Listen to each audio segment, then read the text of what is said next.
할렐루야. 오늘 또 기도의 자리에 나오신 모든 분들을 주님의 이름으로 축복합니다. 우리가 인생을 살다 보면 이 두려움이나 외로움을 느낄 때가 있습니다. 여러분은 언제 이 두려움과 외로움을 느끼십니까? 여러 때가 있겠지만 보통 이 두려움과 외로움을 느낄 때는 이 내가 혼자 있을 때, 그리고 아무도 내 편이 없을 때, 바로 이럴 때 우리는 그러한 감정을 갖게 됩니다. 그래서 새로운 일을 시작할 때, 또 낯선 길을 혼자 가게 될 때 우리 마음 가운데 두려움이 닥쳐옵니다. 또한 수많은 사람들 속에 분명히 같이 있는데 나를 도와줄 이가 아무도 없다라고 생각될 때 우리는 외로움을 느끼게 됩니다. 이제 학기가 시작되었습니다. 저희 집에 둘째 자녀가 입학을 하였습니다. 처음 입학식은 부모와 함께 가기 때문에 이 자녀들이 두려움을 느끼지 않습니다. 그런데 문제는 둘째 날이죠. 둘째 날부터 학교에 혼자 갈 때 이 아이의 마음속에 두려움과 외로움이 밀려옵니다. 실제로 둘째 날에 수많은 1학년 학생들이 반을 찾지 못하고 그 학교 복도에서 울고 있었다는 소식을 들었습니다. 이처럼 우리가 표현을 하지 않아서 그렇지 늘 우리의 마음 가운데서는 두려움과 또 외로움이 찾아옵니다. 그때 나를 도와줄 리가 아무도 없고 또 나의 이야기를 들어줄 사람이 없다라면 얼마나 큰 절망감이 또 우리에게 엄습해 오겠습니까? 지금 또 외로움과 그리고 두려움 속에 있는 성도 여러분들이 있을 줄 압니다. 그러나 우리는 이 상황 가운데 분명히 기억해야 되는 것이 있습니다. 우리는 결코 혼자가 아니라는 사실입니다. 우리는 아버지 되시는 전능자 하나님께서 나를 아시고 나와 대화하고 싶어 하시며 또 나를 살펴보시고 있기 때문입니다. 우리가 읽은 이 시편 139편은 다윗의 시입니다. 오늘 말씀 가운데 다윗의 고백을 보십시오. 다윗은 주께서 나를 살펴보신다 이렇게 고백하고 있습니다. 우리 1절을 같이 읽어보겠습니다. 1절입니다. 여호와여 주께서 나를 살펴보셨으므로 나를 아시나이다. 3절입니다. 나의 모든 길과 내가 눕는 것을 살펴보셨으므로 나의 모든 행위를 익히 아시오니. 아멘. 주께서 나를 살펴보셨다 고백하죠. 주께서 나의 모든 길과 눕는 것을 살펴보신다 그렇게 고백하고 있습니다. 다윗은 이 양을 치던 목자 시절 양들을 돌보았기 때문에 이 목자의 심정을 너무나 잘 알고 있습니다. 양이 어디에 있는지, 또 하루 일과가 마치고 나면 양을 살펴보면서 다친 곳은 없는지, 또 양에게 어떤 문제가 없는지 그렇게 늘 확인을 하였습니다. 그렇기에 지금 이렇게 고백하는 거죠. 여호와께서 자신을 살펴보신다 그렇게 고백을 하고 있습니다. 여기서 살펴보다라는 뜻은 이 무언가를 발견하기 위해서 유심히 쳐다보는 것, 의도적으로 집중해서 바라보는 행위를 바로 이 살펴보다라고 할 수 있습니다. 이 사사기에서 똑같은 단어가 쓰여졌는데 적군을 관찰할 때 살펴보다 이렇게 성경에 기록이 되어 있습니다. 이처럼 하나님께서는 의도적으로 그리고 집중하여 우리를 살펴보고 계십니다. 사실 전능하신 하나님이시기 때문에 사실 우리의 모든 것을 알고 계시는 분이시지만 그럼에도 나를 관찰하시고 또 사랑의 마음으로 나를 살펴보고 계십니다. 하나님은 언제나 자녀된 나와 대화하기를 원하시고 또 부모가 상심에 있는 그 자녀를 쳐다보듯이 우리를 바라보고 계십니다. 그래서 오늘 2절에 내가 안고 일어섬도 아시고 나의 생각도 주님은 아신다 그렇게 고백을 하고 있습니다. 그런데 우리는 왜 두려움과 외로움을 느끼게 되는 것일까요? 바로 이 하나님과 교제하지 않음을 통하여서 우리가 이 하나님의 존재를 잊기 때문입니다. 또한 스스로 하나님과 나와의 관계를 단절시키기 때문에 우리가 그렇습니다. 제약의 길이 편해 보입니다. 부모와 떨어져 지내는 그 삶이 너무나 자유로워 보입니다. 그래서 스스로 하나님을 멀리하려고 하는 우리들의 모습이 있습니다. 그리고 이후에 다시 부모님께 돌아가려고 할 때 이 마음 가운데 미안함이 넘쳐나기 시작합니다. 이 탕자처럼 스스로 부모님의 품을 떠나서 우리가 나왔는데 인생의 어려움을 느끼고 다시금 부모님께 돌아가려고 하니까 이 죄송스러운 마음이 들고, 또한 자신에게 실망하여서 주님의 품으로 우리는 돌아가려고 하지 않습니다. 그러나 우리는 잊지 말아야 할 것은 바로 내가 어디에 있든지, 그리고 내가 하나님을 멀리할 그때에도 바로 주님은 나를 살펴보고 계신다라는 사실입니다. 당자가 부모를 떠나 삶이 완전히 무너지고 그리고 두렵고 외로워서 다시 부모님의 품으로 돌아올 때 아버지가 그 앞에서 먼저 기다리고 계셨습니다. 베드로를 생각해 봅시다. 베드로가 예수님을 모른다고 부인하며 그리고 외롭고 두려운 삶을 살아갔습니다. 그때 어떠한 마음이 들었겠습니까? 그의 마음 가운데 내가 주님을 다시 어떻게 보겠는가, 그러한 생각이 들지 않았겠습니까? 베드로는 분명히 십자가 지고 가시는 그 골고다 언덕으로 올라가시는 그 주님을 멀리서 바라봤을 것이고, 또한 십자가에 달린 그 주님도 분명히 멀리서 바라봤을 겁니다. 자신은 절대로 예수님을 배반하지 않을 거라 다짐하였지만 그 다짐이 무너졌을 때 그의 마음은 완전히 무너져 내렸습니다. 너무나 강한 외로움과 두려움이 그를 엄습해 왔을 겁니다. 그런 그에게 부활하신 주님이 먼저 찾아오셨습니다. 여전히 주님은 베드로를 사랑하셨습니다. 베드로에게 너 그때 왜 배반했느냐 묻는 것이 아니라 혼자 얼마나 외롭고 혼자 얼마나 두려웠을지 그 모습을 살피시고 그리고 그를 위로해 주셨습니다. 성도 여러분, 이 죄악은 우리의 눈을 어둡게 만듭니다. 사단은 하나님께로부터 우리를 분리시키려고 합니다.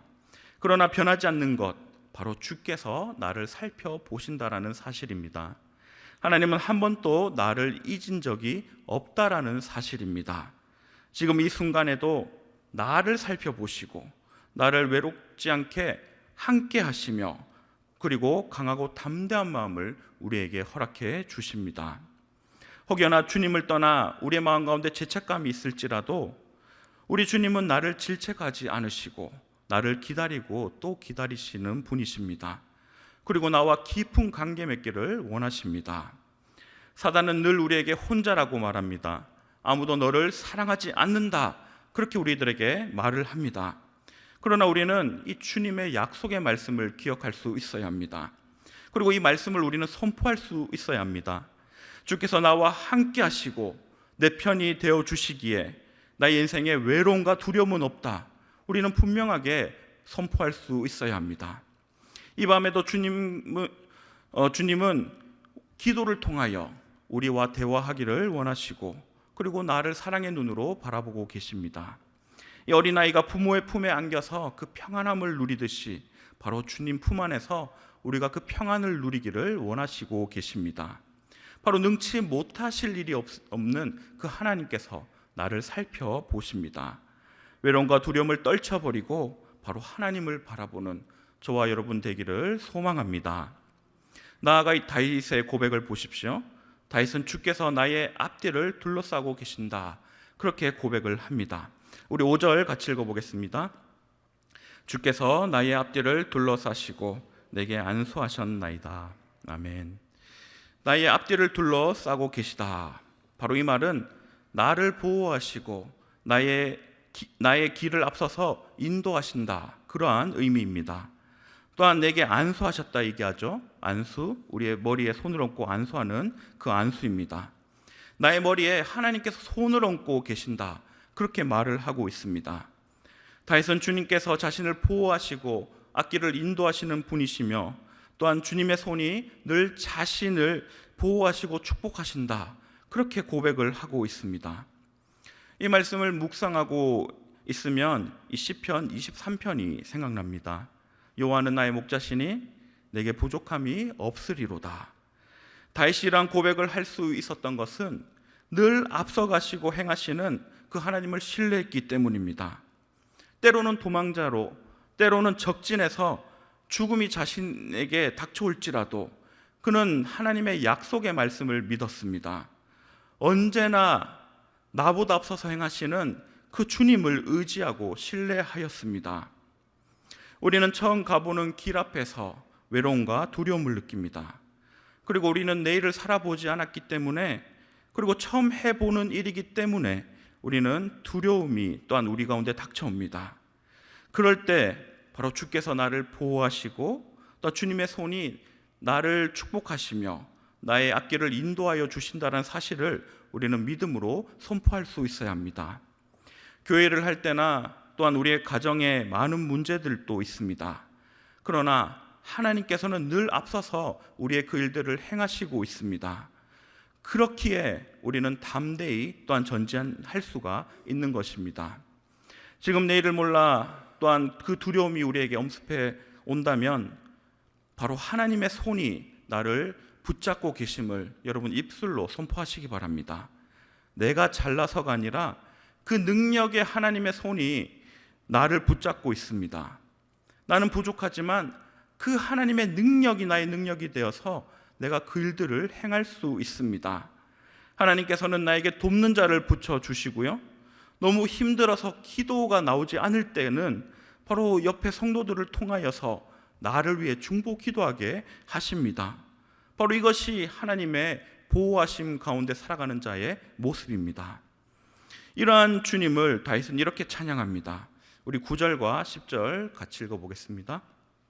내가 새벽 날개를 치며 바다 끝에 가서 거주할지라도 거기서도 주의 손이 나를 인도하시며 주의 오른손이 나를 붙드시리이다. 아멘. 이 고백이 바로 주님을 향한 우리의 고백이 될 줄 믿습니다. 사단은 늘 우리를 넘어뜨리려고 합니다. 무단히 지금 또 노력을 하고 있습니다. 그러나 주님의 손이 지금 또 우리를 붙잡고 있습니다. 나의 앞뒤를 둘러싸서 나를 보호하고 있습니다. 그렇게 우리가 이 두려움과 외로움에서 벗어나 그 평안을 누릴 수 있게 되었습니다. 여러분, 하늘의 달을 보십시오. 참으로 아름답습니다. 또 보름달이 떴을 때 보면 너무나 밝아 보입니다. 그러나 우리는 달이 스스로 빛을 내지 못한다는 사실을 잘 알고 있습니다. 여러분, 달이 빛을 내는 이유가 무엇입니까? 태양이 달을 비추어서, 결국 달은 태양의 빛이 반사되어서 우리에게 밝은 빛으로 보여집니다. 우리의 삶이 이와 같습니다. 우리 스스로는 빛을 낼 수가 없습니다. 그 어려움 가운데 우리는 너무나 연약한 존재이죠. 그러나 하나님께서 나에게 빛을 비추십니다. 그 전능의 팔로 나를 보호하시고 인도하시기 때문에, 그래서 우리는 빛의 자녀로 살아갈 수 있게 된다는 사실입니다. 그렇게 주님의 빛을 바라며 살아갈 때 어떠한 일들이 일어납니까? 많은 성령의 열매들이 우리 가운데 맺히게 되고, 우리가 두려움과 외로움으로 살아가는 것이 아니라 주님 주시는 강하고 담대함으로, 또한 예수의 이름의 능력으로 우리가 다시금 일어서며 살아갈 수 있게 된다는 사실입니다. 성도 여러분, 이 외로움과 두려움에서 벗어나 나를 살피시며 또한 나의 앞뒤를 둘러싸고 또 나를 붙잡고 계신 그 주님을 바라보시기를 바랍니다. 늘 주님은 나보다 먼저 앞서서 행하시며 또한 내가 생각지 못한 놀라운 방법으로 이미 모든 것들을 준비하시고 나를 이끄시는 분이십니다. 제가 예전에 단기 선교를 갔을 때입니다. 이제 태국으로 단기 선교를 청년들과 함께 준비하고 6개월 동안 열심히 또 기도하고 언어도 습득하고 그 나라 문화, 환경 이런 것들을 같이 공부를 하였습니다.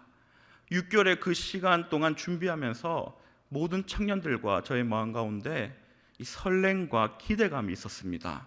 이런 거죠. 우리 팀이 그곳에 가서 그 마을을, 그 지역을 하나님의 나라로 완전히 변화시켜 버려야지. 그러한 기대감으로 준비하고, 그리고 또 그 6개월의 시간을 뜨겁게 기도하였습니다. 그리고 이제 다 같이 태국의 땅으로 들어갔습니다. 그리고 우리가 그 산지, 그 산으로 들어가서 이제 전도를 하고 또 신방을 하게 되었는데, 그때 모든 청년들이 고백했던 말이 있습니다. 그것이 무엇이냐면, 우리는 전하기 위해서 우리가 대단한 것처럼 이 민족을, 이 마을을 변화시킬 것처럼 우리가 다짐하고 그리고 그 열심을 가지고 이곳에 왔는데, 바로 주님은 먼저 이곳에 계셨고 또 주님은 먼저 일하고 계셨다. 바로 이것을 모든 청년들이 동일하게 고백을 했습니다.